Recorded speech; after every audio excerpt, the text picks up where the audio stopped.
Wong sing penting mergawe, Bu, nggih. Wilayahe wong mergawe, perkara hasil iku urusane Gusti. Lho, mulane jenengan nek kepengin gak ngeluh ora usah ngitung hasil. Lah sing gare ngeluh jenengan mergawe urung mbok hitung hasile kok. Ini tak dol sakmene berarti badine sakmene, nek setahun berarti untuk sakmene. Wong buka toko e urung kok mbok hitung ya.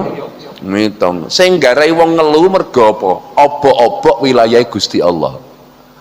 Rezeki niku wilayah Gusti. Wong dawuhe Gusti Allah ngene kok, harik yadak. Unzil alaika rizqa. Tanganmu iku obahno. Engko sing wae rezeki iku aku. Lho Gusti Allah ngono. Lah jenengan mergawe sak ngitunge mbok itang-itung ora nyara ya. Kapan jenengan itung engko malah dibatesi karo Gusti Allah. La tuksih fayusillah.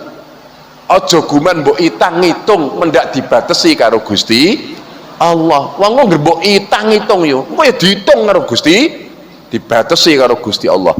Mulane nek ngitang-ngitung aja nemen-nemen. Mergawe niku wilayahe menungsa, ning rezeki wilayahe Gusti Allah.